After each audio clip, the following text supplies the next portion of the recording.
Hello everyone, আপনারা কি full body whitening, skin whitening একদম ধবধবে সাদা করতে চাচ্ছেন আপনাদের বডি এন্ড ফেস? তার জন্য রয়েছে ফিওরাই পাপায়া সোপ, যেটা থাইল্যান্ড থেকে এসেছে অ্যান্ড এটা অনেক ফেমাস। এই সোপের মধ্যে রয়েছে পেঁপে, শসা, স্যাফরন, টি ট্রি। প্রত্যেকটা ইনগ্রিডিয়েন্ট এত বেশি অথেন্টিক যে আপনার স্কিনে কোনো কিছুরই সমস্যা করবে না। আর সাবানটি ডিরেক্ট অ্যাপ্লাই করতে হয় না, একটু ভিজিয়ে হাতের মধ্যে দেন মুখে ভালোভাবে মাসাজ করতে হবে, একদম ভিতর থেকে ক্লিন করবে। ঘাড়, হাত, পা, কনুই সবকিছু আমাদের একদম হোয়াইট করে ফেলবে এবং যে কোনো কালো দাগও দূর করে ফেলবে।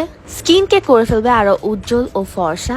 চোখের ব্ল্যাক হেডস আর থাকছে না এবং একনি বা আমাদের ফাঙ্গাল একনি যাদের প্রবলেম আছে তা দূর হয়ে যাবে এবং পুরো বডিকে করবে একদম ধবধবে সাদা। সেলাইয়ের কাটা দাগ বা যাদের বাচ্চা হওয়ার পর একটা দাগ থাকে তাও কিন্তু রিমুভ হয়ে যাবে। শুধু স্কিন না, হাত পায়ের রঙও একদম চেঞ্জ করে ফেলবে। মেস্তার সমস্যা বা যে কোনো দাগের সমস্যাও কিন্তু আমাদের স্কিন থেকে একদম চলে যাবে। প্রাকৃতিক উপাদান পেঁপে, কোজিক অ্যাসিড ও গ্লুটাথিয়ন দিয়ে তৈরি আমাদের এই সোপটি, যেটি তোমরা একদম অথেন্টিকটা আমাদের বিউটি বেসিক্সে পেয়ে যাবে। সব প্রবলেমের সলিউশন এই সোপটি।